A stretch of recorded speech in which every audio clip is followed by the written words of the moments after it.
உலகத்தில் எது எதுக்கும் ஆராய்ச்சி கூடங்கள் இருக்குதுல்ல, அது மாதிரி தூக்கத்தை பற்றி ஆராய்ச்சி பண்ணுறதுக்கு ஒரு ஆராய்ச்சி கூடம் இருக்குது. அப்படி ஆராய்ச்சி பண்ணணும்னா அதுக்கு மூழ்கிக்கிட்டு இருக்கணும்ல.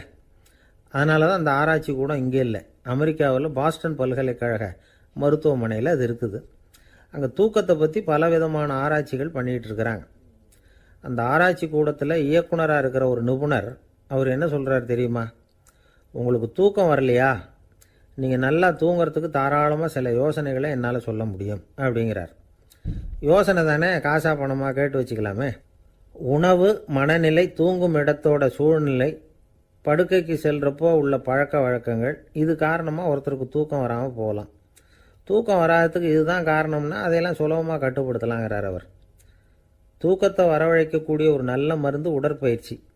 ஆனால் ஒன்று, படுக்க போகிற நேரத்தில் இது மாதிரி உடற்பயிற்சிகள் எல்லாம் செய்யக்கூடாது. கொஞ்சம் முன்னாடி பகல்லையே இந்த பயிற்சிகளை செய்கிறது நல்லது. தூக்கம் வராமல் அவதிப்படுறவங்க பிற்பகல் நேரங்களில் காஃபி, டீ இது மாதிரி பானங்களை சாப்பிடக்கூடாது. மது அருந்துறது கூட தூக்கத்தை பாதிக்கும். வெது வெதுப்பான நீரில் குளிக்கிறது, தியானத்தில் ஈடுபடுறது, ஓய்வாக இருக்கிறது, படுக்கிறது, அதாவது படுக்கிறதுக்கு முன்னாடி ஒரு குவளை பால் சாப்பிட்றது, இதெல்லாம் தூக்கத்தை வரவழைக்கிறது ரொம்ப உதவியாக இருக்கும். இன்னொரு விஷயம் என்னென்னா, தூங்கி ஆகணுமேங்கிற கவலை வேண்டியதில்லை. அப்படி நினச்சி கவலைப்படுறதை விட்டுடணும். தூக்கம் வரலையா, உடனே படுக்கையை விட்டு எழுந்திருக்க வேண்டியது. வெளியில் வாங்க, வேறு ஏதாவது வேலையில் ஈடுபடுங்க, கொஞ்சம் நேரம் உலாவுங்க, அல்லது ஏதாவது ஒரு புஸ்தகத்தை எடுத்து படிங்க. களைப்பு ஏற்பட்டால் மறுபடியும் படுக்கைக்கு போங்க. தூக்கம் தானே வந்துடும். ஒரு விஷயத்தை மட்டும் நல்லா ஞாபகத்தில் வச்சுக்கணும். படுக்கைக்கு போகிறப்போ உங்கள் மற்ற எல்லா பிரச்சனைகளையும் மறந்துடணும். அது எப்படி சார் முடியும்? அந்த நேரம் தானே எல்லா பிரச்சனையும் வரிசையாக ஞாபகத்துக்கு வருது அப்படின்னு நாம் நினைக்கலாம். ஆனால் பழக்கத்தில் அதை நாம் மாற்றிக்க முடியும். கொஞ்சம் முயற்சி பண்ணணும், அவ்வளோதான். இது எல்லாமே ஆராய்ச்சி பண்ணி பார்த்துட்டு அந்த நிபுணர் சொல்கிற கருத்து தான். இன்னொரு விஷயமும் அவர் சொல்கிறார். அது என்னென்னா, உடல் கோளாறு காரணமாக தூக்கம் வராமல் அவதிப்படுறவங்களுக்கெல்லாம் இந்த யோசனைகள் சரியாக வராது அப்படிங்கிறார். அதுக்கெல்லாம் மருத்துவ சிகிச்சை கொடுத்து தான் சரி பண்ணணும். சில பேருக்கு நடு ராத்திரியில் மூச்சு திணறல் ஏற்பட்டு தூக்கம் வராமல் போயிடும். ஊரெல்லாம் தூங்குறப்ப தான் மட்டும் தூங்காமல் மூழ்கிட்டு இருக்கிறது, ஊரெல்லாம் மூழ்கிட்டு இருக்கிறப்போ தான் மட்டும் தூங்குறது, இது மாதிரி கோளாறுகளால் சில பேர் பாதிக்கப்படலாம். காலு தசை முறுக்கிக்கிறதுனால சில பேருக்கு அடிக்கடி விழிப்பு வரலாம். மன அழற்சி காரணமாக சில பேருக்கு தூக்கம் வராது. இது மாதிரி கோளாறுகளுக்கெல்லாம் அதுக்கு தகுந்த மாதிரி சிகிச்சை கொடுத்து தான் சரி பண்ண வேண்டியிருக்கும். எந்த கோளாறும் இல்லாமல் தூக்கம் வரலைன்னா ஆரம்பத்தில் சொன்ன முறைகளை கடைப்பிடிச்சு பார்க்கலாம். தூக்கம் வந்ததுன்னா யோசனை சொன்ன அந்த நிபுணருக்கு நன்றி சொல்லலாம். ஒருத்தர், ஏன் சார் பஸ்ஸில் தூங்குறது கெட்ட பழக்கமானு கேட்டார். இல்லையே, நான் கூட பஸ்ஸில் போகிறப்ப தூங்கிட்டு தானே போவேன் அப்படின்னார் இன்னொருத்தர். அப்புறம் ஏன் என்ன டிரைவர் வேலை வேணாம்னு வீட்டுக்கு அனுப்பி வச்சுட்டாங்க அப்படின்னாராம் அவர். ஒருத்தரை பார்த்து உன்னுடைய நண்பர்கள் யார் அப்படின்னு ஒரு கேள்வி கேட்டு பாருங்க. கொஞ்சம் யோசித்து பதில் சொல்லுவாங்க. அவங்கக்கிட்டேயே உன்னுடைய எதிரிகள் யார் அப்படின்னு கேளுங்க, கடகடன்னு ஒப்பிச்சிருவாங்க. நம்ம மனசு இருக்க, அது எப்படின்னா, நம்ம நண்பர்களை விட எதிரிகளை அது நல்லா ஞாபகத்தில் வச்சுக்கும். இது ஒரு ஆச்சரியமான உண்மை. உங்களால் நண்பர்களை மறந்துட முடியும், ஆனால் எதிரிகளை மறந்துட முடியாது. இது ஒரு வேடிக்கையான நிலைமை தான். அழகான தருணங்களை நாம் ஏன் மறந்துடுறோம்? இது இயற்கை. ஏன்னா நம்ம மனசு மலர்களை கவனிக்கிறது இல்லை, அதில் இருக்கிற முள்ளை தான் கவனிக்குது. தன்னை காயப்படுத்துகிற எதையும் அது உடனே கண்டுகொள்ளுது. ஒரு தெளிந்த சிந்தனை உடைய மனசு மிக அழகாக உள்ள எல்லாத்தையும் கவனிக்கும். அது நன்றியுடன் உணரக்கூடிய எல்லாத்தையும் பார்த்து குறிச்சிக்கும். இப்படிப்பட்டவங்க வாழ்க்கை இயல்பாகவே நல்லா அமையும். அது ரொம்ப அபூர்வம். மனசில் உள்ள ஒரு சிறிய அமைப்பை மாற்றுவதை பொறுத்து தான் இந்த விஷயம் அப்படிங்கிறார் ஓஷோ. ஒரு யூத கோவில் இருந்து தான், அது யூதர்களின் மடமாகவும் இருந்தது. அங்கே ஒரு தலைமை குரு, அவர் ரொம்ப கண்டிப்பானவர். அந்த கோவிலை ஒட்டி ஒரு தோட்டம். ஒரு நாள் காலையில் அந்த தோட்டத்தில் 2 இளம் யூதர்கள் நடந்து போய்கிட்டு இருக்கிறாங்க. காலையில் 1 மணி நேரம், மாலையில் 1 மணி நேரம் அவங்க அந்த தோட்டத்தில் நடக்கிறதுக்கு அனுமதி உண்டு. மற்ற நேரங்களில் அவங்க மத புத்தகங்களை படிக்கணும், பிற விதிமுறைகளை கடைபிடிக்கணும். அந்த 2 பேருமே தொடர்ந்து புகைப்பிடிக்கிற பழக்கம் உள்ளவங்க. ஆனால் கோவில் மடத்தில் இருக்கிறப்போ அவங்க புகைப்பிடிக்க முடியாது, அது கடுமையான குற்றம். சரி, நாம் தோட்டத்தில் இருக்கிறப்போவாவது புகைப்பிடிக்கலாமா அப்படின்னு ஒரு ஆசை அவங்க 2 பேருக்குமே. இருந்தாலும் பயம். இப்படி கேட்டால் மதகுரு என்ன சொல்லுவாரோ அல்லது என்ன செய்வாரோங்கிற பயம். இப்படியே கொஞ்ச நாள் ஆச்சு. ஒரு நாள் இந்த 2 பேரில் ஒருத்தன் ரொம்ப கலங்கி போய் அந்த கோவிலிருந்து வெளியில் வந்துக்கிட்டு இருந்தான். வந்தவன் நேராக தோட்டத்து பக்கம் போனான். அங்கே இன்னொருத்தன் ஆனந்தமாக புகை பிடிச்சிக்கிட்டு இருக்கிறான். அதை பார்த்து தான் இவனுக்கு அதிர்ச்சி. அட கடவுளே, என்ன இது, நீ கேட்காமலே ஆரம்பிச்சிட்டியா அப்படின்னா. இல்லை இல்லை, நான் கேட்டுவிட்டு தான் ஆரம்பிச்சிருக்கேன்னா அவன். அப்படியா, என்ன மனுஷன் இவர், நானும் தான் கேட்டேன், என்ன கண்ணாபுண்ணான்னு திட்டிவிட்டார். இது என்ன கோவிலா இல்லை நரகமா? உனக்கு புகை பிடிக்கணும்னு ஆசையாக இருந்தால் நரகத்துக்கு போகணும்னு சொல்லிவிட்டார். அது சரி, உன்னை மட்டும் எப்படி அனுமதிச்சார் அப்படின்னு கேட்டான் இவன். அவன் சிரிச்சுக்கிட்டே, நீ எப்படி கேட்ட சொல்லு அப்படின்னா. நாம் இந்த தோட்டத்துக்கு வர அனுமதிக்கப்பட்டிருக்கிறதே ஜபத்துக்காகத்தானே, அதனால் நான் ஜபம் சொல்லும் பொழுது புகை பிடிக்கலாமா அப்படின்னு கேட்டேன். அதுக்கு தான் அவர் சத்தம் போட்டு என்னை அடிக்கவே வந்துட்டார் அப்படின்னா இவன். நீ ஒரு மாதிரியாக கேட்டிருக்க, நான் வேற மாதிரியாக கேட்டிருக்கிறேன். ஜபம் சொல்லும்போது புகை பிடிக்கலாமான்னு நீ கேட்டிருக்க. ஐயா, புகை பிடிக்கும் பொழுது ஜபிக்கலாமா அப்படின்னு நான் கேட்டேன். அதில் தப்பு ஒன்றும் இல்லை அப்படின்னு பதில் சொல்லிட்டார் அப்படின்னா. ஒரு சிறிய மாற்றம்தான் அது மிகப்பெரிய மாறுதலை ஏற்படுத்தி விட்டது. மனசு நல்ல விதமாக சிந்திக்க ஆரம்பிச்சுட்டுதுன்னா மகிழ்ச்சிக்கு பஞ்சம் இல்லை. ஒரு கஞ்சன் ஆற்றுல விழுந்துட்டான். வெள்ளத்தில் தத்தளிச்சுக்கிட்டு இருக்கிறான். கரையில் நின்ன ஒருத்தர், உன் கையை கொண்டா இப்படி பிடிச்சி இழுத்து கரையில் சேர்த்து விடுறேன்னார். எதையும் கொடுத்து பழக்கம் இல்லாத அவன் கையையும் கொடுக்க மாட்டேன்னுட்டான். இவர் பார்த்தார். உன் கையை கொடுன்னு சொல்கிறதுக்கு பதிலாக நான் என் கையை கொடுக்குறேன் பிடிச்சிக்கோ அப்படின்னார். அவன் கப்புன்னு பிடிச்சிக்கிட்டான், இழுத்து கரையில் போட்டார். என்ன சார், உங்கள் பையன் என்ன செஞ்சுக்கிட்டு இருக்கிறான் இப்போ அப்படின்னு கேட்டார் ஒருத்தர்.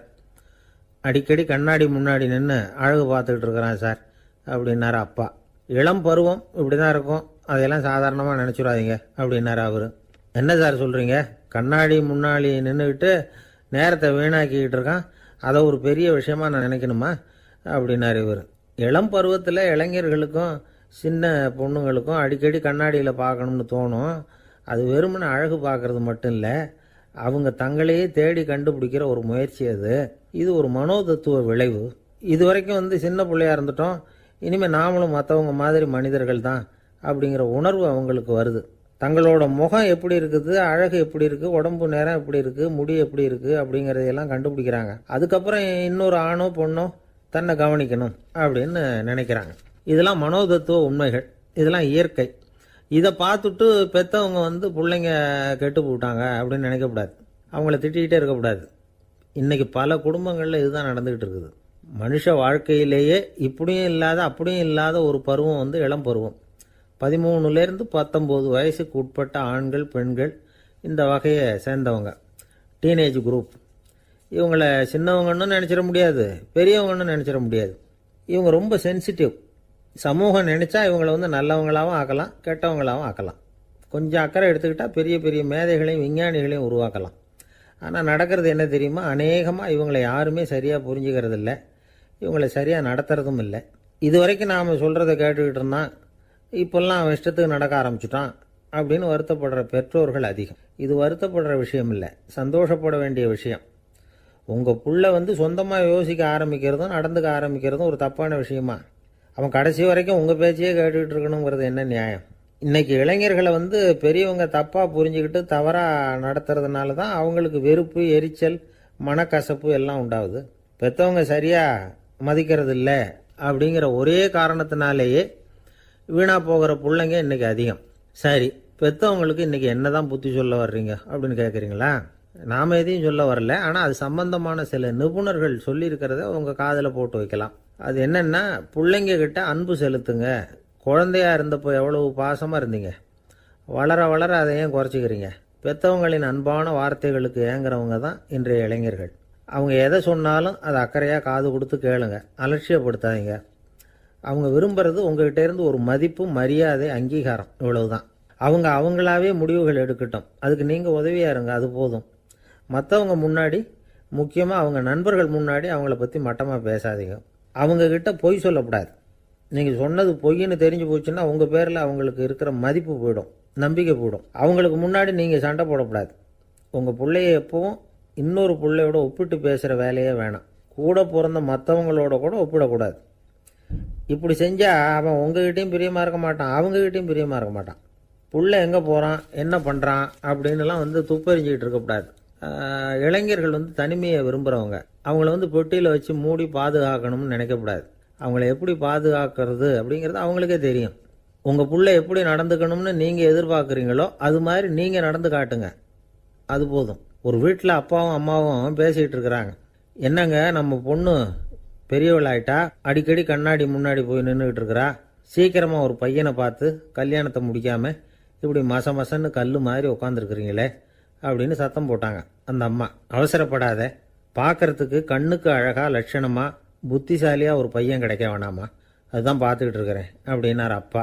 இதுக்கு அந்த அம்மா சொல்கிறாங்க, எங்கள் அப்பா இப்படியெல்லாம் நினச்சிக்கிட்டு இருந்திருந்தா எனக்கு கல்யாணமே ஆயிருக்காது தெரியுமா அப்படின்னாங்களாம். 1816 வருஷம் செப்டம்பர் மாதம் 11 பிரான்ஸ் தேசத்தில் உள்ள ஒரு மருத்துவமனை.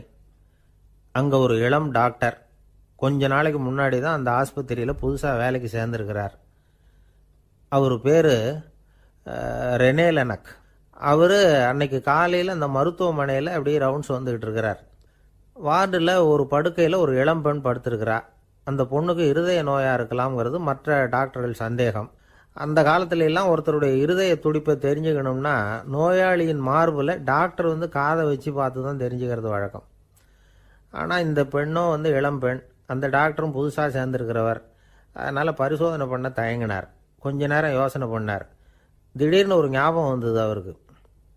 அதாவது அன்னைக்கு விடியற் காலையில் தோட்டத்தில் அப்படி வாக்கிங் போயிட்டு இருந்தப்போ சின்ன பசங்கள்லாம் ஒரு மரக்கட்டையை வச்சு விளையாடிக்கிட்டு இருந்தாங்களாம். அதை இவர் பார்த்துருக்கிறார். அது என்ன விளையாட்டுனா, ஒரு நீளமான மரப்பலகை, அதில் ஒரு முனையில் ஒரு பையன் தன்னுடைய காதை வச்சுக்கிட்டு இருக்கிறான், மறுமுனையில் இன்னொரு பையன் அந்த மரப்பலகையை ஒரு ஆணியால் கீறிக்கிட்டு இருக்கிறான். ஒரு முனையில் ஆணியால் கீறும் பொழுது மறுமுனையில் காதை வச்சிருக்கிற பையனுக்கு அந்த சத்தம் துல்லியமாக கேட்குது. அந்த டாக்டருக்கு காலையில் பார்த்த இந்த விளையாட்டு ஞாபகத்துக்கு வந்துட்டுது. உடனே என்ன பண்ணார் தெரியுமா? ஒரு நீளமான காகிதத்தை எடுத்தார். அதை அப்படியே உருளை மாதிரி உருட்டினார். ஒரு முனையை அந்த நோயாளியின் மார்பில் இடது பக்கம் வச்சார், இன்னொரு முனையில் தன்னுடைய காதை வச்சார். என்ன ஆச்சரியம்! நோயாளியின் மார்பில் நேரடியாக காதை வச்சு கேட்குறத விட துல்லியமாக கேட்டுது இதய துடிப்பு. இதய துடிப்பு மட்டும் இல்லை, மூச்சு இழுத்து விடுறது, திரவ பொருள்களின் அசைவு, எல்லா சத்தமும் தெளிவாக கேட்குது. கிரேக்க மொழியில் ஸ்டெத்தாஸ் அப்படின்னா மார்பு, ஸ்கோப்பின் அப்படின்னா பார்ப்பதுன்னு அர்த்தம். அதனால் டாக்டர் ரெனே லெனக் தான் கண்டுபிடிச்ச கருவிக்கு ஸ்டெத்தஸ்கோப் அப்படின்னு பேர் வச்சார். அவரே முதல் மாடலையும் செஞ்சார். அளவு ரொம்ப பெருசாக இருந்தது, சுலபமாக எடுத்துகிட்டு போகிறது கஷ்டம், அது அவ்வளோ கஷ்டமாக இருந்தது அது. அதனால் அவரே அதை அப்புறம் 2 பிரிவாக தயார் பண்ணார். இது 2 துண்டையும் டாக்டர் தன்னோட கோட்டு பாக்கெட்டில் வச்சுக்கலாம், தேவைப்படுறப்ப எடுத்து ஒன்றா சேர்த்துக்கலாம். இப்படி தான் அவர் ஆரம்பத்தில் பண்ணார். தன்னுடைய இந்த கண்டுபிடிப்பை பற்றி அவர் ஒரு புத்தகம் எழுதினார். நிறைய விற்றுது, புகழும் பணமும் சேர்ந்தது. பணமும் புகழும் சேர்ந்தது மாதிரியே அவருக்கு ஒரு நோயும் சேர்ந்தது. அது என்ன நோயின்னு கண்டுபிடிக்கிறதுக்கும் அவர் கண்டுபிடிச்ச கருவி தான் உபயோகப்பட்டு தான். அவரே அதை கண்டுபிடிச்சார். அவருக்கு வந்திருந்தது காச நோய். 1826 வருஷம் ஆகஸ்ட் மாதம் 13 உலகத்தின் முதல் ஸ்டெதஸ்கோப்பை கண்டுபிடிச்ச டாக்டர் ரெனே லெனக் காலமானார். அவர் சாகிறதுக்கு முன்னாடி மரத்தால் செஞ்சு வச்சிருந்த ஸ்டெதஸ்கோப்பை தனக்கு வேண்டியப்பட்ட ஒரு டாக்டர்கிட்ட கொடுத்து, என்னுடைய சொத்துக்கள்லேயே ரொம்ப வசந்தது அப்படின்னு சொன்னாராம். அதுக்கப்புறம் 3 வெள்ளைக்காரங்க சேர்ந்து இந்த கருவியில் சில மாற்றங்களை பண்ணாங்க. ஆனால் 1829 லண்டனில் டாக்டர் நிக்கோலஸுங்கிறவர் ஒரு காதால் இதய துடிப்பை கேட்குறத விட டாக்டர் 2 காதாலையும் கேட்கறது தான் சரியாக இருக்கும் அப்படின்னு ஒரு கருத்தை வெளியிட்டார். அதுக்கப்புறம் ரொம்ப காலம் கழித்து 1852 ஜார்ஜ் காமான் அப்படிங்கிறவர் ரப்பர் டியூப்களை உபயோகப்படுத்தி 2 காதாலையும் கேட்குற மாதிரி ஒரு புதிய வடிவத்தை அதுக்கு கொடுத்தார். அதுக்கு பிறகு அது படிப்படியாக எவ்வளவோ மாற்றங்கள் இருந்தாலும் ஆரம்பத்தில் டாக்டர் ரெனே லெனக் உருவாக்கின அடிப்படை மாடலை யாரும் மாற்றி அமைக்கலைங்கிறது தான் முக்கியமான விஷயம்.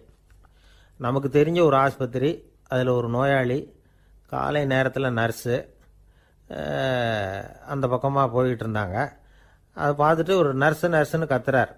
நர்ஸு அவசரமாக ஓடி என்ன விஷயம்னு கேட்டாங்க. சிஸ்டர், இங்கே பாருங்கள், உங்கள் டாக்டரை என் நெஞ்சில் ஒரு காதை வச்சு கேட்டுக்கிட்டு இருக்கிறார் அப்படின்னார் நோயாளி.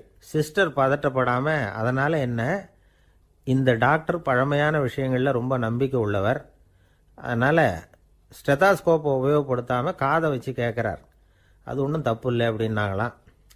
ஐயோ, அதுக்காக இல்லை சிஸ்டர், இவர் என் நெஞ்சு மேலே தலையை வச்சது நேற்று ராத்திரி 9 மணி, இப்போ விடிஞ்சு போச்சு, இன்னமும் தலையை எடுக்கவே இல்லை, அதுக்காக தான் சந்தேகப்பட்டு உங்களை கூப்பிடுறேன் அப்படின்னாராம். அரேபிய நாடு, அங்கே ஒரு ஆட்சி தலைவர், அரேபிய நாட்டு ஆட்சி பொறுப்பை ஏற்றுக்கிட்டவர். அவர் ஆட்சி பொறுப்பை ஏற்றுக்கிட்ட பிறகு ஒரு நாள் ஒரு தெருவில் நடந்து போய்கிட்டு இருந்தார். அவர் தோளில் ஒரு பெரிய துணி மூட்டை, அதை சுமந்துக்கிட்டு கடத்தெருவை நோக்கி அவர் போய்கிட்டு இருக்கிறார். வழியில் அவரை சந்தித்தார் உமர்.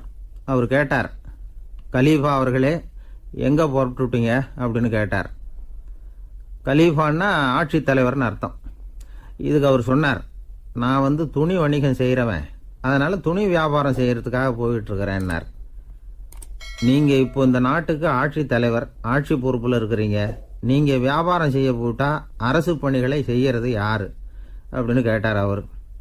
நான் அரசு பணிகளை மட்டுமே செஞ்சுக்கிட்டு இருந்தா என் குடும்பத்தை காப்பாற்றுறது யார் அப்படின்னு கேட்டார் அவர். இப்படி கேட்டவர் யார் தெரியுமா? அவர் தான் அபூபக்கர், இறை தூதர் முகமது அவர்களுக்கு பிறகு கலீஃபாவாக தேர்ந்தெடுக்கப்பட்டவர். அப்போலாம் ஆட்சி தலைவர்களுக்கு சம்பளம்னு எதுவும் கிடையாது. இந்த பிரச்சனையை எப்படி தீர்க்கிறதுன்னு யோசனை பண்ணார் உமர். அபு உபைதா அவர்கள்கிட்ட அழைச்சிட்டு போனார். அவர் யாருன்னா, அவர் தான் பொது நிதி கருவூலத்தின் பொறுப்பாளர். அவர்கிட்ட பிரச்சனையை சொன்னார். இது மாதிரி ஆட்சி தலைவருக்கு பொது நிதியிலிருந்து ஊதியம் அளிக்க முடியுமான்னு கேட்டார். பொது நிதி விதிகளின்படி அதுக்கு சாத்தியம் இல்லைன்னு சொல்லிவிட்டாரு அவர். சரி, வேற ஏதாவது வழி இருக்குதான்னு கேட்டார் உமர். அபு உபைதா கொஞ்சம் யோசனை பண்ணி பார்த்தார். அப்புறமா சொன்னார், மக்காவிலிருந்து மதீனாவுக்கு குடிபெயர்ந்து வந்த அகதிகளுக்கு நிதி உதவி அளிக்கிறதுக்கு விதிகளில் இடம் இருக்கு. அப்படி பார்த்தா அபூபக்கரும் அகதி தானே, அதனால எல்லா அகதிகளுக்கும் கொடுக்கறது மாதிரியே அவருக்கும் ஒரு தொகை அளிக்கலாம்னார். கலீஃபா அபூபக்கருக்கு இந்த அகதி உதவி தொகையைத்தான் கொடுத்துட்டு வந்தாங்களாம். குடும்ப செலவுக்கு அது போதுமானதா இல்லை. இருந்தாலும் கலீஃபாங்கிறதுக்காக மற்ற அகதிகளை விட அதிகமாக தொகையை பெற அவர் விரும்பல. மார்பு பக்கம் கிழிஞ்சிருந்த ஒரு மேலாடையை தான் அவர் அணிஞ்சிருந்தார். அவருடைய துணைவியார் அஸ்மா, அவங்க ஒரு நாள் தேன் அருந்த ஆசையாக இருக்குன்னாங்களாம். நமக்கு கிடைக்கிற ஊதியம் குடும்ப செலவுக்கே போதுமானதா இல்லையே, இந்த நிலையில் தேன் வாங்கிறதுக்கு காசுக்கு நான் எங்கே போவேன்ருக்கார் அவர். கொஞ்ச நாள் கழித்து அவங்க ஒரு தொகையை அவர்கிட்ட கொடுத்து தேன் வாங்கிட்டு வர சொன்னாங்களாம். இவருக்கு ஆச்சரியம், ஏது இந்த பணம்னு கேட்டிருக்காரு. நீங்கள் தினமும் குடும்ப செலவுக்காக கொடுத்துக்கிட்டு வந்த பணத்தில் கொஞ்சம் கொஞ்சமாக மிச்சப்படுத்தி வச்சேன்னாங்களாம். அபூபக்கர் அந்த பணத்தை எடுத்துக்கிட்டு நேராக பொது நிதி கருவூல பொறுப்பாளர்கிட்ட போனார். இந்த பணத்தை பொது நிதியில் சேர்த்துருங்க, இது அதிகப்படியாக எனக்கு தரப்பட்டு வந்த ஊதியம், அடுத்த மாதத்திலேருந்து இந்த தொகையை குறைச்சிங்கன்னு வேற சொல்லிவிட்டாராம்.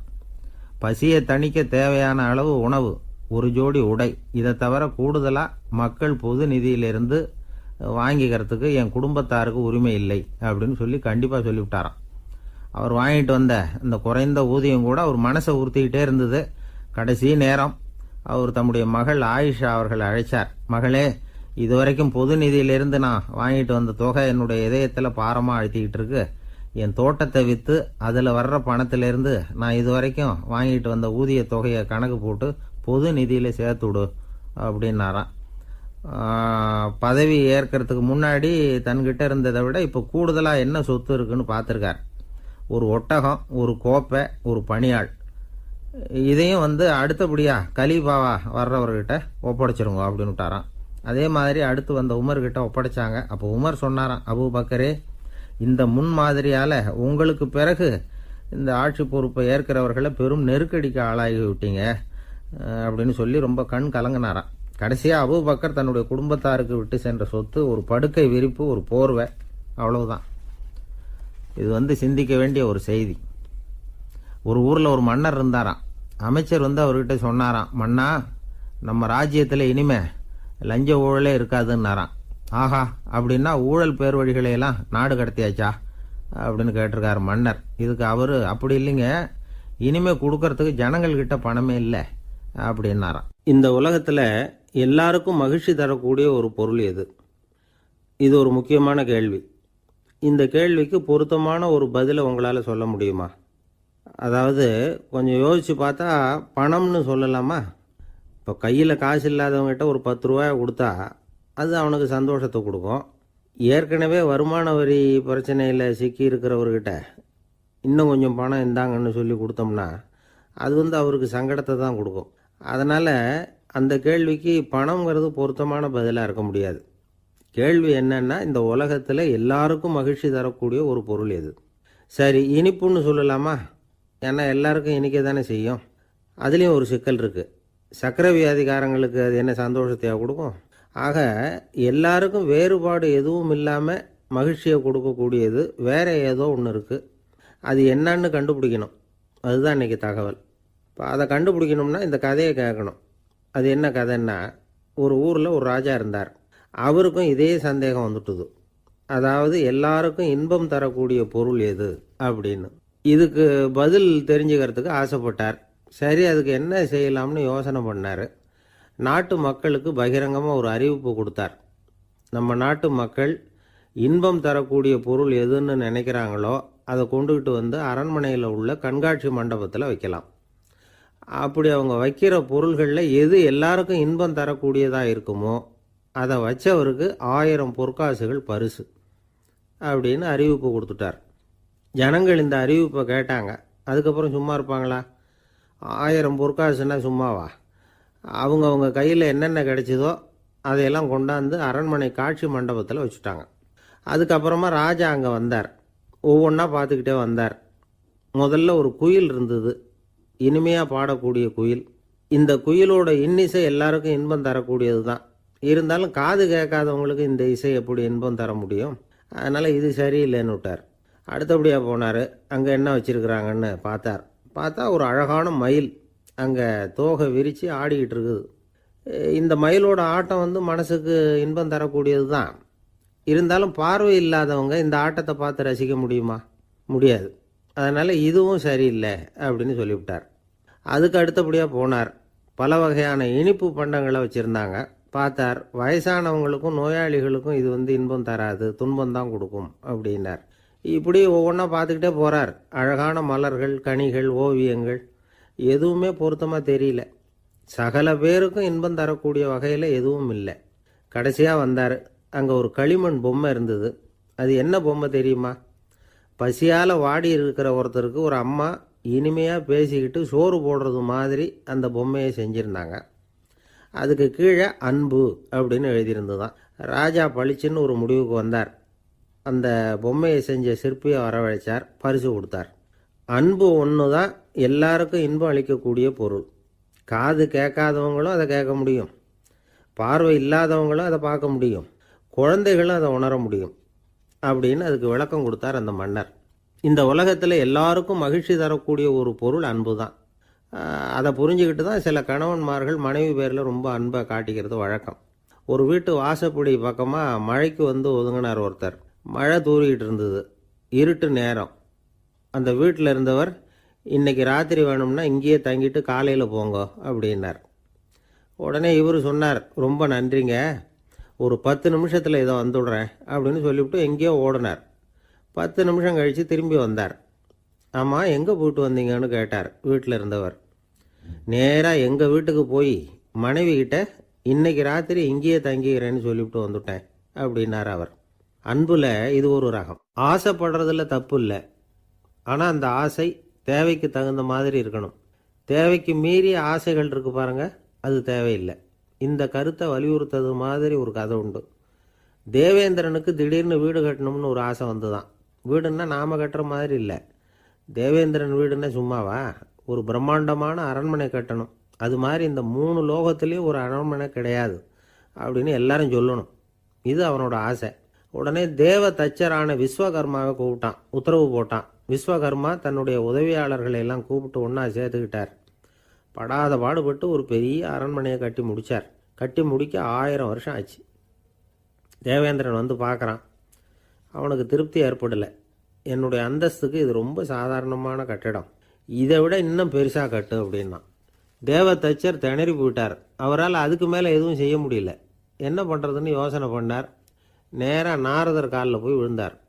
நீங்கள் தான் என்னை இந்த பிரச்சனையிலேருந்து காப்பாற்றணும்னார். நாரதர் யோசனை பண்ணார். சரி, கவலைப்படாதேன்னார். நேராக இந்திரங்கிட்ட போனார். இந்திரன் வந்து நாரதரை பார்த்த உடனே வாங்கன்னு கூட்டிகிட்டு போய் அரண்மனையை காட்டினான். இது மாதிரி ஒரு அரண்மனையை நீங்கள் வேற எங்கேயாவது பார்த்துருக்குறீங்களா அப்படின்னு ரொம்ப பெருமையாக கேட்டான். நான் பார்த்ததில்லை, ஆனால் என்னை விட வயசில் மூத்தவர் மகரிஷி லோமேசர், அவர் ஒரு வேளை பார்த்துருக்கிறாரா என்னமோ அப்படின்னார். உடனே அவரை மனசில் நினச்சி தியானம் பண்ணினார். அடுத்த கணம் லோமேசர் அங்கே வந்தார். இடையில ஒரு சின்ன துண்டு, கையில் ஒரு கமண்டலம், தலையில் ஒரு பாய், அவ்வளவுதான் அவர்கிட்ட இருந்தது. எதுக்காக தலையில் எந்த பாய் அப்படின்னு கேட்டான் இந்திரன். என்ன மாதிரி அற்ப ஆயுள் உள்ள ஒரு ஜீவன் தனியாக வீடு கட்டிக்கிட்டு திண்டாடணுமா? இந்த பாய் தான் ஒரு வீடு மாதிரி எனக்கு நிழல் கொடுக்குது அப்படின்னார் அவர். என்னது, உங்களுக்கு வந்து அவ்வளவு கொஞ்சமான ஆயுளா அப்படின்னு ஆச்சரியத்தோடு கேட்டான் இந்திரன். ஆமாம், இதை பாரு, என்னுடைய மார்பில் ஒரு பொற்காசு அளவுக்கு ரோமம் உதிர்ந்துட்டுது. எப்போ என் உடம்புல உள்ள எல்லா ரோமமும் உதிர்ந்துருமோ அப்போ என்னுடைய ஆயுள் முடியும் அப்படின்னார். எப்போ அந்த ரோமங்கள் பூரா உதிரும்னு கேட்டான் இவன். ஒரு பிரம்மா மறைஞ்சதும் ஒரு ரோமம் உதிரும். என் உடம்புல உள்ள ரோமங்களின் எண்ணிக்கை எவ்வளவோ அவ்வளவு பிரம்மாக்கள் தோன்றி அவங்க ஆயுள் முடியும் பொழுது என் உடம்புல உள்ள ரோமங்கள் பூரா உதிரும் அப்படின்னார். அப்படின்னா ஒரு பிரம்மாவோட ஆயுள் எவ்வளவு காலம்னு கேட்டான். ஒரு பிரம்மாவுக்கு 100 தேவ வருஷம். ஒவ்வொரு தேவ வருஷத்துக்கும் 365 தேவ நாள். ஒவ்வொரு தேவ நாள்லையும் ஒன்ன மாதிரி 14 இந்திரர்கள் தோன்றி மறைகிறாங்க அப்படின்னு மகரிஷி லோமேசர் சொல்கிறார். இதை கேட்டதும் இந்திரன் ஆடி போயிட்டான். அவ்வளவு ஆயுள் உள்ள இவரே அற்ப ஆயுள்னு சொல்கிறார். நான் என்னுடைய ஆயுளை பெருசாக நினச்சிக்கிட்டு பிரம்மாண்டமான அரண்மனை கட்டணும்னு ஆசைப்படுறேனே அப்படின்னு நினச்சான். எனக்கு வீடு கட்டின வரைக்கும் போதும்னு விட்டான். அதனால் நாமெல்லாம் நம்முடைய தேவைக்கு தகுந்த மாதிரி ஆசைப்படுறது தான் நியாயம். ஆனால் அப்படியே நடந்துக்கிறோம். மனுஷன் வந்து கடவுளையே ஏமாற்றி காசு வாங்கிறதுக்குள்ள ஆசைப்படுறான். ஒருத்தன் கடவுளை நினச்சி தவம் இருந்தான். கடவுள் நேரில் வந்தார். தேவலோகத்தில் ரூபாய்க்கெல்லாம் என்ன மதிப்புன்னு கேட்டான். அங்கெல்லாம் ரூபாய்ங்கிறது உங்கள் பணத்தில் 1 கோடி ரூபாய்க்கு சமம். அதாவது தேவலோகத்தில் 1 ரூபான்னா இங்கே 1 கோடி ரூபா. அது மாதிரி எங்களுக்கு ஒரு நாளுங்கிறது உங்கள் கணக்கில் 1 கோடி வருஷத்துக்கு சமம் அப்படின்னார் கடவுள். அப்படின்னா எனக்கு நீங்கள் அதிகமாக எதுவும் தர வேணாம், உங்கள் கணக்குப்படி ஒரே 1 ரூபா கொடுங்க, அது போதும்னா இவன் ரொம்ப சாமர்த்தியமாக. கடவுள் யோசனை பண்ணார். அது ஒன்றும் கஷ்டம் இல்லை, 1 ரூபா தானே கேட்குற, கொடுத்துட்றேன். ஆனால் இப்போ வரும்பொழுது நான் எடுத்துக்கிட்டு வரல, எங்கள் கணக்குப்படியே 1 நாள் பொறுத்துக்க பணத்தோடு வந்துடுறேன் அப்படின்னு சொல்லிவிட்டு பறந்து போயிட்டார். ஒரு நாள் ஒரு தகப்பனார் தன்னுடைய பிள்ளையை அழைச்சிட்டு வந்தார். சார், இவன் சரியாக படிக்க மாட்டேங்கிறான், பெரியவங்களை மதிக்க மாட்டேங்கிறான், நீங்கள் கொஞ்ச நாள் இவனுக்கு குருவாக இருந்து நல்ல விஷயங்களை சொல்லி கொடுத்தா தேவையில்லைன்னார். பெரியவங்களையே மதிக்காதவன் எப்படி என்ன மதிக்க போகிறான் அப்படிங்கிறது நமக்கு யோசனை வரும் இல்லையா? வேணாங்க, என்னை விட்டுருங்க அப்படின்னோம். அவர் விட மாட்டேன்னு விட்டார். இல்லைன்னா அவரே சிஷ்யன் ஆகிடுவார் போல இருந்தது. சரி, வேறு வழி இல்லாமல் அந்த பையனையே என்னுடைய சீடை நான் ஏற்றுக்கிட்டு உபதேசமெல்லாம் பண்ண ஆரம்பித்தோம். அதாவது குரு பக்தின்னா அது எப்படி இருக்கணுங்கிறத பற்றி சொல்லி கொடுத்தோம் அவனுக்கு. சதமகர் அப்படின்னு ஒரு குரு இருந்தார். அவருக்கு ஒரு சீடர். அவன் பேர் துளசி சைதன்யன், நைஷ்டிக பிரம்மச்சாரி. தன்னுடைய குருவுக்கு எந்த நேரத்தில் எது தேவைங்கிறத புரிஞ்சுக்கிட்டு சேவை செய்கிறவன். ஆனால் இவனை பற்றி மற்ற சீடர்களுக்கு பொறாமல் வந்துட்டுது. இவன் மட்டும் இப்படி இருக்கானேன்னு உடனே குருக்கிட்ட போய் கோல் மூட்டினாங்க. அவன் சரியில்லை, அவன் நடந்துக்கிறது சரியில்லை, அப்படி இப்படின்னு எதையாவது சொல்லி. இருந்தாலும் இதையெல்லாம் அந்த குரு நம்பலை. அவருக்கு தெரியும் யார் யார் எப்படின்னு. துளசி சைதன்யன் பெருமையை மற்ற சீடர்களுக்கு உணர்த்தணும் அப்படின்னு நினைச்சார். அதுக்கு ஒரு வழி பண்ணார். ஒரு நாள் சீடர்களை எல்லாம் கூப்பிட்டுக்கிட்டு ஒரு காட்டு வழியாக போய்கிட்டு இருந்தார். அங்கே ஒரு பெரிய மலை அருவி கொட்டிக்கிட்டு இருந்தது. குரு சீடர்கள் பக்கம் திரும்பினார். இந்த மலையின் மேலே இருந்து அந்த படுபாதாளத்தில் குதிக்கிறதுக்கு உங்களில் யார் தயார் அப்படின்னு கேட்டார். ஒரு சீடனும் ஆய திறக்கலை, ஒதுங்கி நின்றுக்கிட்டாங்க. பின்னாடி மூட்டை முடிச்சோடு வந்துக்கிட்டு இருந்தான் துளசி சைதன்யன். அவனை பார்த்தார். தபாருப்பா, நீ மேலே இருந்து அந்த அருவியில் குதி அப்படின்னார். அப்படியே செய்கிறேன் சுவாமின்னா ஓடி போய் பொத்துன்னு குதிச்சுட்டான். அடுத்த கணமே குருநாதர் தன்னுடைய யோக சக்தியால் பறந்து போய் அவன் கீழே விழுந்துடாமல் தாங்கி பிடிச்சி கொண்டுகிட்டு வந்துட்டார். மற்ற சீடர்களுக்கெல்லாம் ஒரு மாதிரி ஆயிட்டுது. அடுத்தபடியாக என்ன பண்ணலாம்னு யோசிச்சாங்க இவனை மாட்டி விடுறதுக்கு. ஒரு நாள் வெத்தலை அடிக்கிற ஒரு சின்ன உரலையும் உலக்கையையும் எடுத்து ஒளிய வச்சுட்டாங்க. சதமகர் சன்னியாசி இல்லை, அவர் வெத்தலை போடுவார். பல்லு சரியில்லை, அதனால் இடித்து தான் வெத்தலையை போடணும். திடீர்னு வெத்தலை பாக்கு கேட்டார். வழக்கமாக உரலில் இடித்து தர்றது தான் துளசியின் பழக்கம். உரலை தேடினா கிடைக்கல, என்ன பண்ணுறது? குரு கேட்டு விட்டாரே, குரு சேவை தானே முக்கியம். இவன் என்ன பண்ணா, வெத்தலை பாக்க தன்னுடைய வாயில் போட்டு முன்னு அதை எடுத்து அவர்கிட்ட கொடுத்துட்டான். குரு எதையோ படிச்சுக்கிட்டே அதை வாங்கி வாயில் போட்டுக்கிட்டார். துளசி, இன்னைக்கு தாம்பூலம் வந்து நல்லா இடிக்கப்பட்டிருக்கு, ருசியாக வேற இருக்குது, அதை இடித்த பாத்திரத்தை என் கண்ணால் பார்க்கணும்னு ஆசையாக இருக்குன்னு விட்டார். அதை மட்டும் அனுப்பி போய் நீ வர வேண்டான்னு வேற சொல்லிவிட்டார். இதை கேட்டதும் துளசி தவிச்சு போயிட்டான். இவன் போகாமல் எப்படி வாயை மட்டும் அனுப்பி வைக்க முடியும்?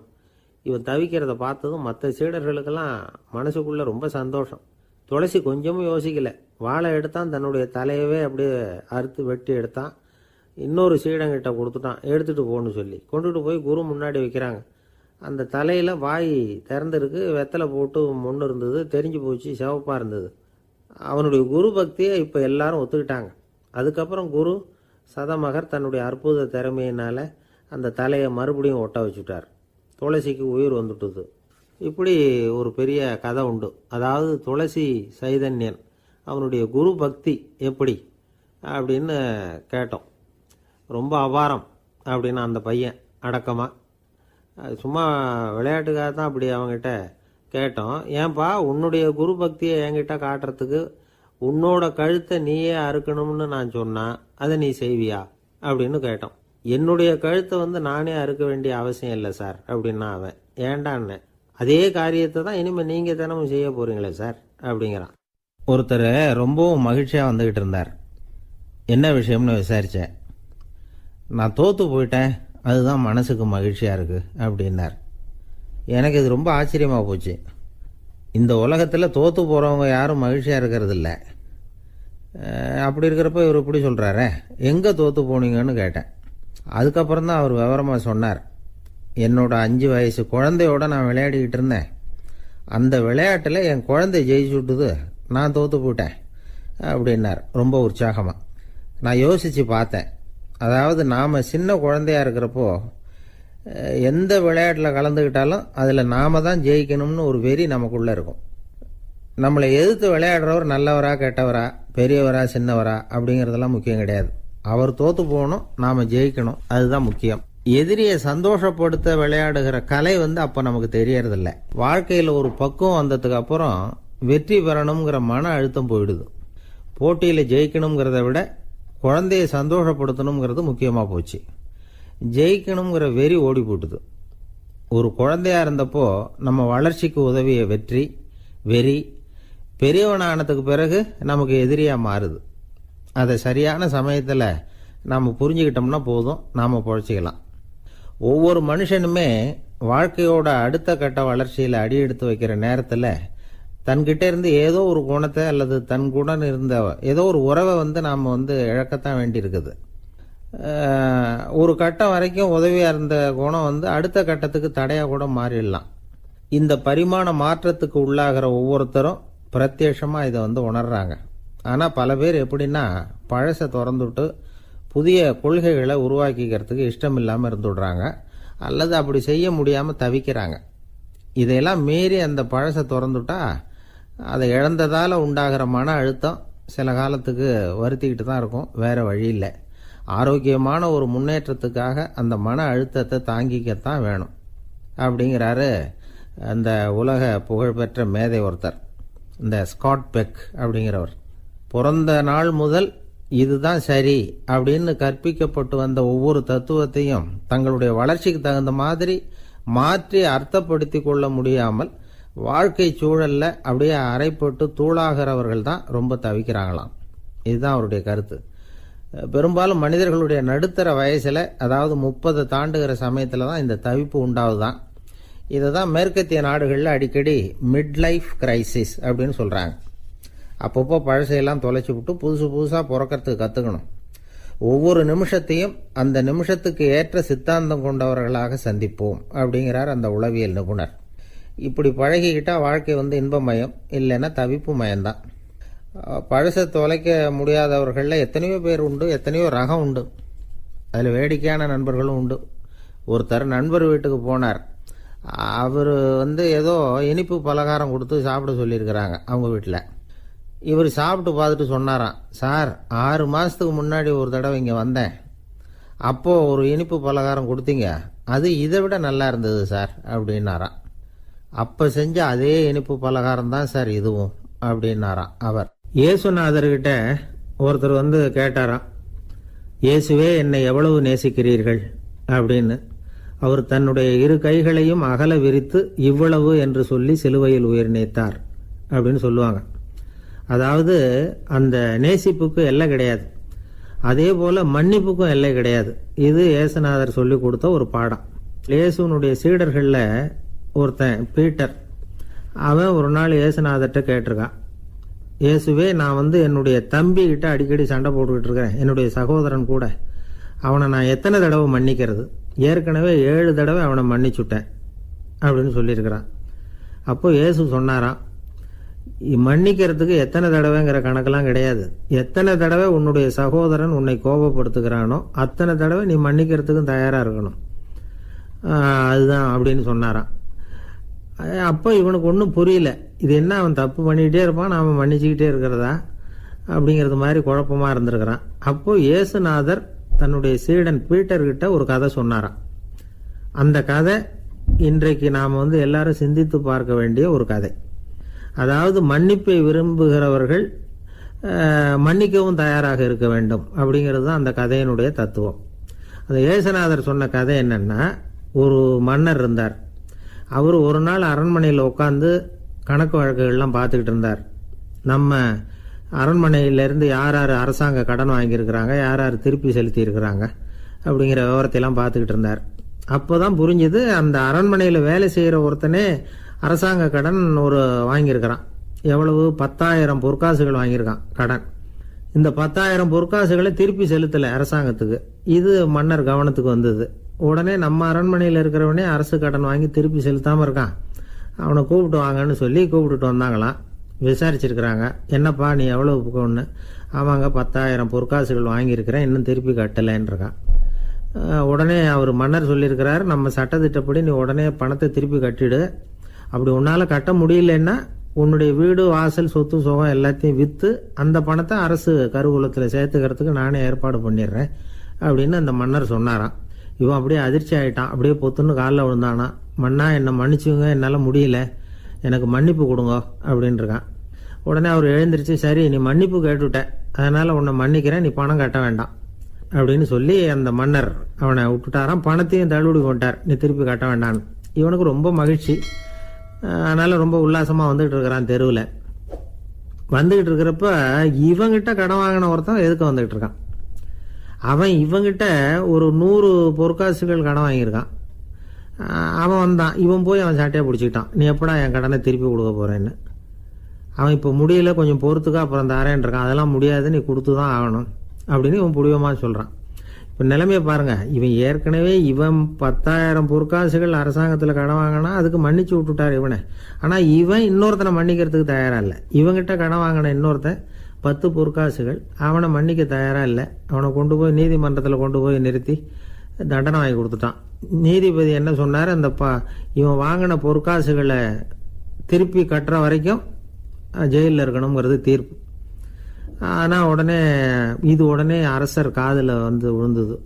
சொல்லிட்டாங்க, உங்ககிட்ட மன்னிப்பு வாங்கிட்டு போனானே ஒருத்தன், அவன் வந்து இன்னொருத்தனை மன்னிக்கிறதுக்கு தயாராக இல்லை, அவனை கொண்டு போய் ஜெயிலில் அடைச்சிட்டான் அப்படின்னு. உடனே மன்னர் பார்த்தார், இவனை மறுபடியும் கூப்பிட்டு வர சொன்னார். தபாரப்பா, நான் வந்து உன்னை மன்னிச்சு விட்டேன், ஆனால் நீ இன்னொருத்தனை மன்னிக்கிறதுக்கு தயாராக இல்லை, அதனால் என்னுடைய தீர்ப்பையும் மாத்துறேன், நீயும் அரசு கடன் தீர்ற வரைக்கும் ஜெயிலில் தான் இருக்கணும் அப்படின்னு சொல்லி ஜெயிலுக்கு அனுப்பிச்சிட்டாராம்.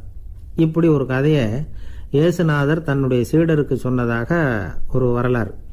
அது என்ன, அதுலேருந்து நாம் புரிந்து கொள்ள வேண்டியதுன்னா, நாம் வந்து மன்னிக்கப்படணும்னு நாம் விரும்புகிறோம்னா நாம் இன்னொருத்தரை மன்னிக்கிறதுக்கு தயாராக இருக்கணும். அதனால் நாம் வந்து இன்னொருத்தரை யாரையும் மன்னிக்க மாட்டோம், ஆனால் என்ன இன்னொருத்தர் மன்னிக்கணும் அப்படிங்கிறது மாதிரி செய்யக்கூடாதுன்னு சொல்லுவாங்க.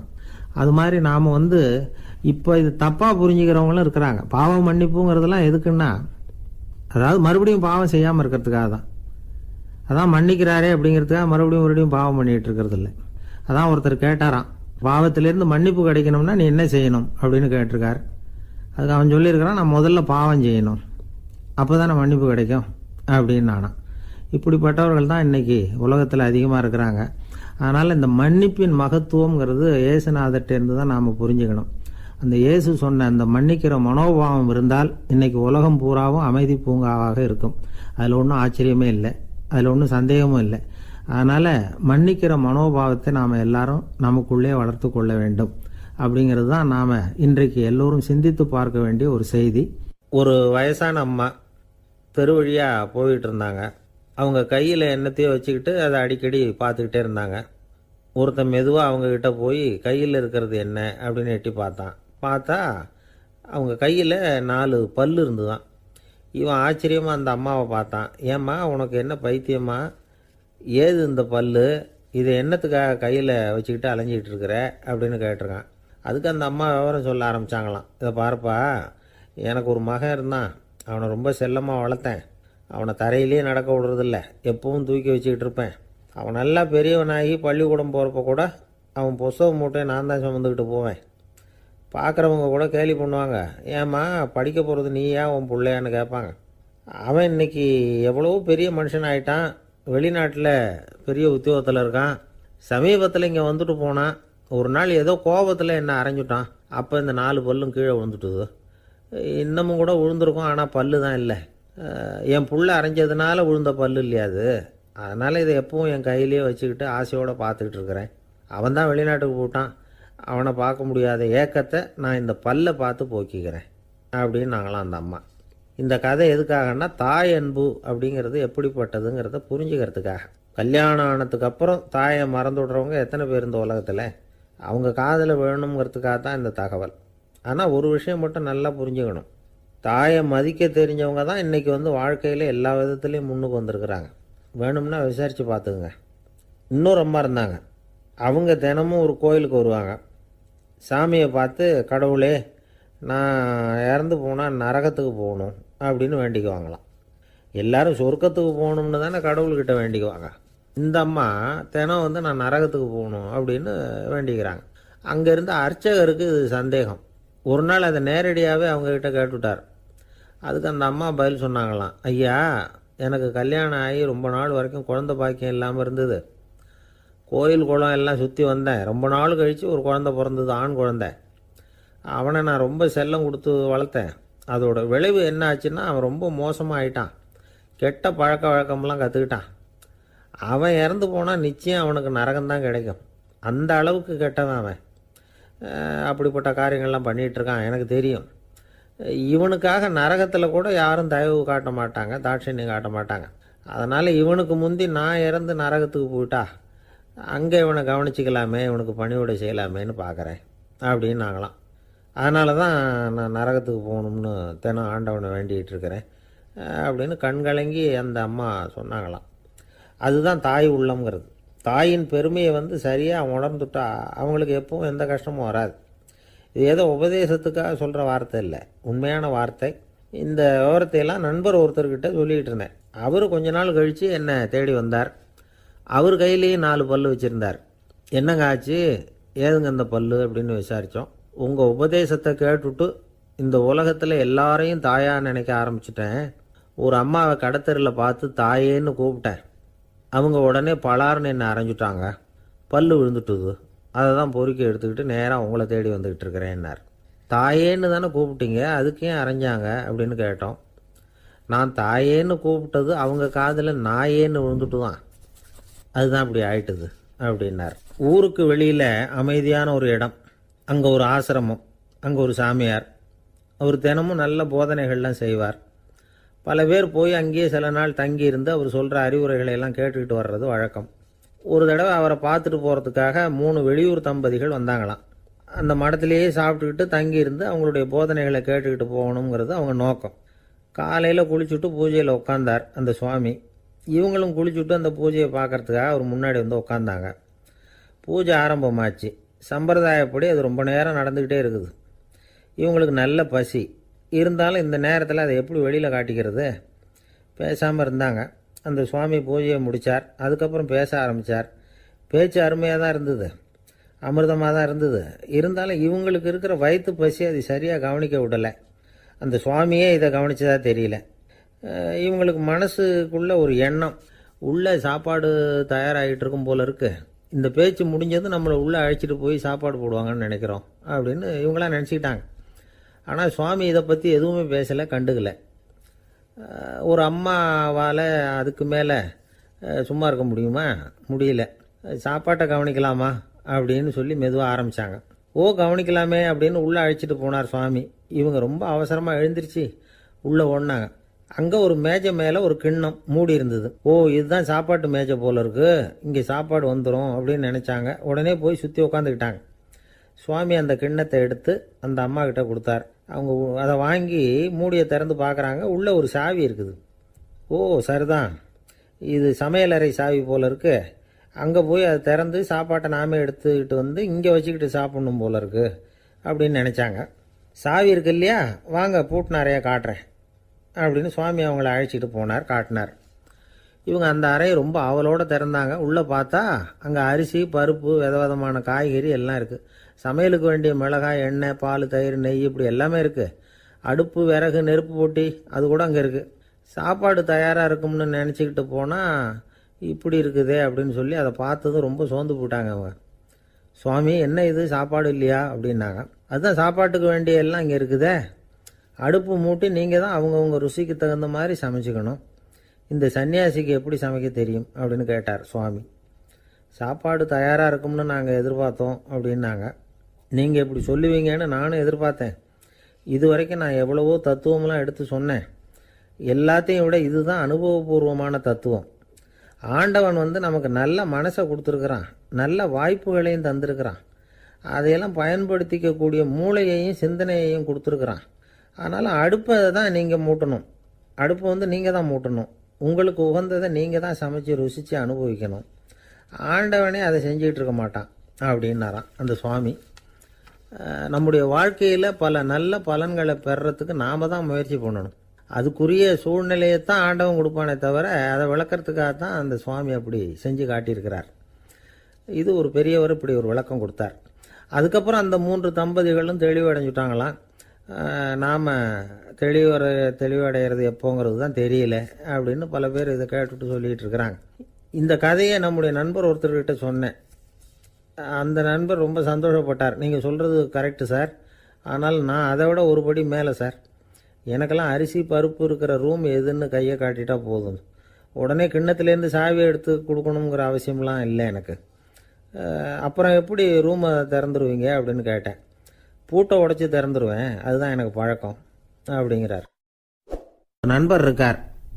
எப்போ பார்த்தாலும் கையில் ஒரு புத்தகம் இருக்கும். புத்தகம் இல்லாமல் எங்கேயும் புறப்பட மாட்டார். எதுக்காக இப்படி எடுத்துகிட்டு போகிறீங்க அப்படின்னு கேட்டால், எனக்கு இது ஒரு நல்ல நண்பன் மாதிரி.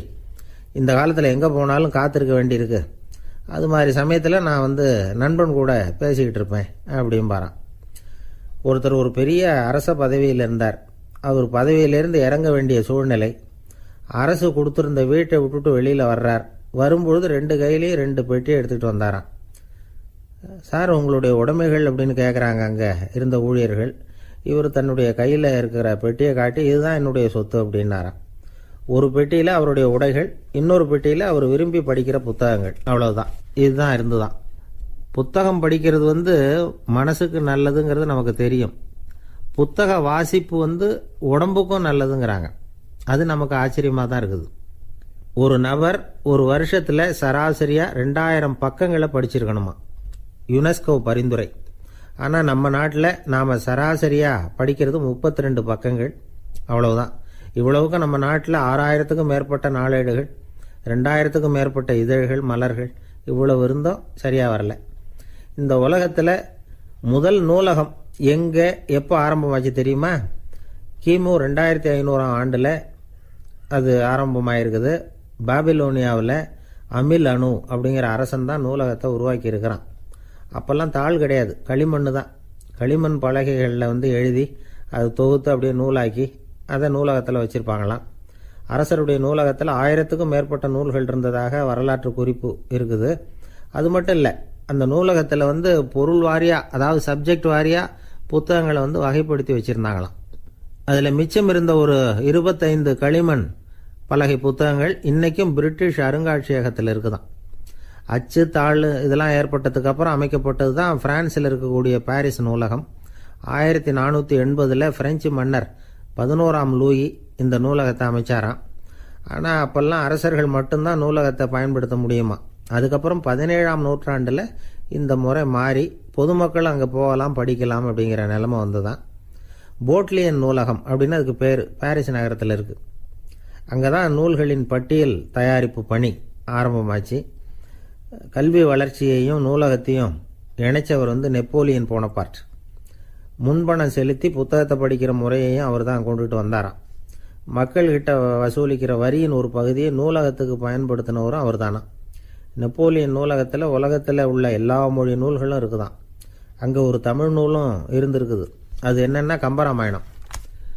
சோவியத் யூனியனுக்கு படையெடுத்து போனப்போ அங்கேருந்து லட்சக்கணக்கான புத்தகங்களை இந்த பனிச்சறுக்கு வாகனங்கள் இருக்குல்ல அதில் கொண்டுகிட்டு வந்ததாக வரலாறு. அடுத்தபடியாக குறிப்பிட்டு சொல்லத்தக்க நூலகம் எதுன்னா பிரிட்டிஷ் நூலகம். மிக பழைய கையெழுத்து பிரதியெல்லாம் கூட அங்கே இருக்குது. 1753 ஆரம்பமாச்சு. அதில் உள்ள நூல்களை வரிசையாக அடுக்கினா 180 கிலோமீட்டர் நீளத்துக்கு வருமா. மிகப்பெரிய நூலகம் அமெரிக்க தலைநகர் வாஷிங்டனில் இருக்குதான்.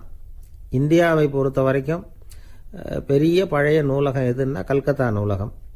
எல்லா இந்திய மொழி நூல்களும் இங்கே உண்டு. மகாகவி பாரதியார் நடத்தின இந்தியாங்கிற இதழின் எல்லா பிரதிகளும் அங்கே பாதுகாப்பாக இருக்குது.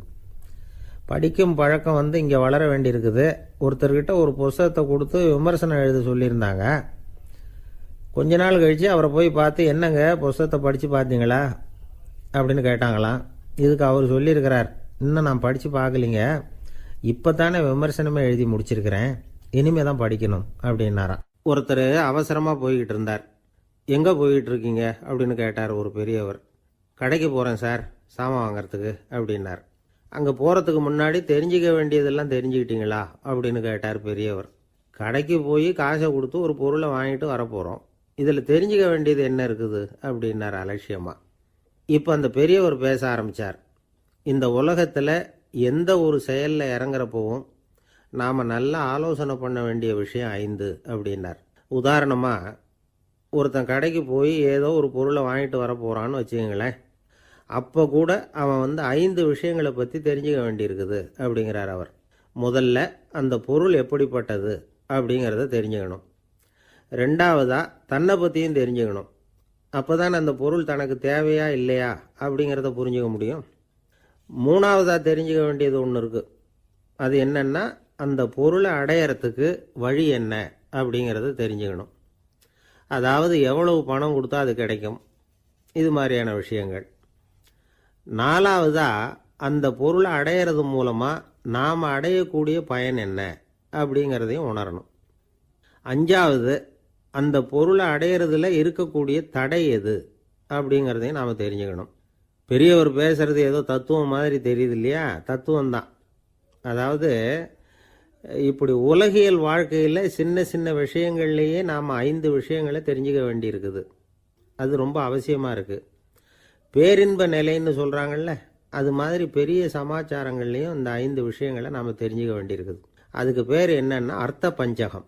வைணவ சமயத்தில் அர்த்த பஞ்சகம்ங்கிறது ரொம்ப பெரிய விஷயம். கடைக்கு போகிறது மாதிரி கடவுளை பார்க்க போகிறப்பவும் நாம் 5 விஷயங்களை தெரிஞ்சுக்கணுமா. முதல்ல பரம்பொருள் அப்படிங்கிறது என்ன, அதோட தன்மைகள் என்ன, இதை தெரிஞ்சுக்கணும்.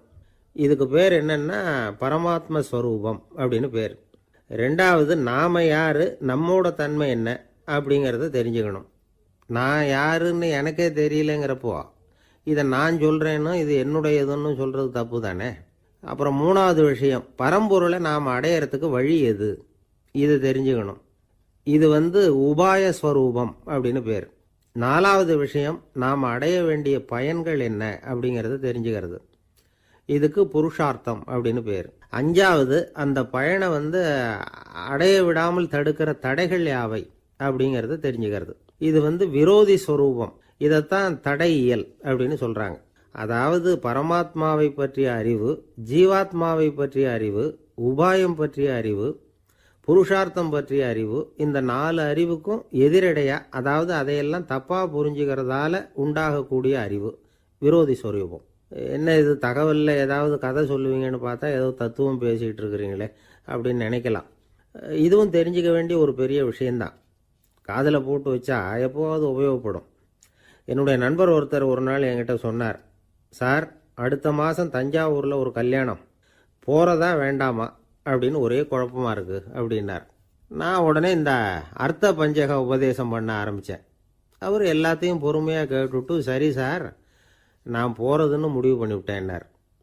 எப்படி இந்த முடிவுக்கு வந்தீங்க அப்படின்னு கேட்டேன். அவர் சொன்னார், சார் அந்த 2வது பாயிண்ட் ஒன்று சொன்னீங்களே, அதை புரிஞ்சுக்கிட்டதுக்கு அப்புறம்தான் இந்த முடிவுக்கு வந்தேன் அப்படின்னார். என்ன 2வது பாயிண்ட்டுன்னு? அதாவது தன்னை பற்றி புரிஞ்சுக்கணும் அப்படின்னு சொன்னீங்க. உடனே என்னை பற்றி புரிஞ்சுக்கிட்டேன், நான் யாருங்கிறது எனக்கு தெரிஞ்சுது, உடனே போகிறது தான் நல்லதுன்னு முடிவு பண்ணிவிட்டேன்னார். நீங்கள் யாருன்னு கேட்டேன். நான் தான் சார் அந்த கல்யாணத்தில் தாலி கட்ட வேண்டிய மாப்பிள்ளை அப்படின்னார்.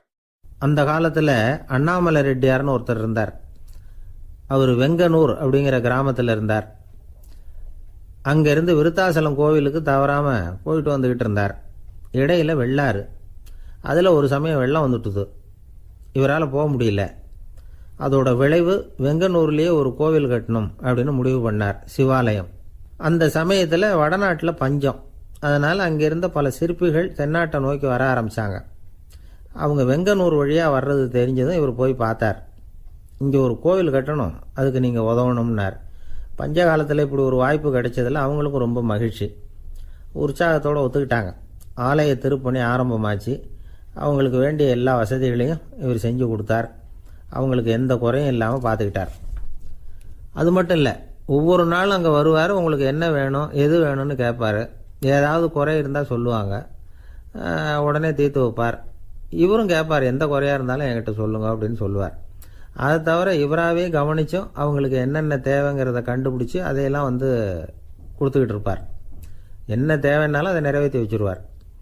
அந்த சிற்பிகளின் தலைவன் ஒருத்தன், அந்த ஆளுக்கு வெத்தலை பாக்கு போடுறது பழக்கம். இதை தெரிஞ்சுக்கிட்டு அதுக்காகவே ஒரு ஆளை ஏற்பாடு பண்ணார். வேணுங்கிறப்போலாம் நீ வெத்தலை சிவல் மடித்து கொடுக்க வேண்டியது உன் வேலை அப்படின்னு ஒருத்தனை ஏற்பாடு பண்ணிட்டார். இப்படியெல்லாம் செஞ்சதும் அவங்களுக்கும் ரொம்ப உற்சாகம். ரொம்ப பொறுப்பாக சிற்ப வேலைகளை செஞ்சுக்கிட்டு இருக்கிறாங்க. ஒரு நாள் என்னாச்சு தெரியுமா? அந்த சிற்பிகளின் தலைவன் ரொம்ப நுணுக்கமாக ஒரு வேலையை செஞ்சுக்கிட்டு இருக்கிறான். சாரம் போட்டு அது மேலே படுத்துக்கிட்டு அண்ணாந்து பார்த்து உச்சியில் நுணுக்கமான சிற்பங்களை உருவாக்கிக்கிட்டு இருக்கான். சிற்பியின் கவனம் செதறப்படாதுங்கிறதுனால இவர் மெதுவாக சத்தம் போடாமல் கிட்ட போய் நின்று அதை கவனிச்சுக்கிட்டு இருக்கிறார். அந்த சிற்பி வழக்கம் போல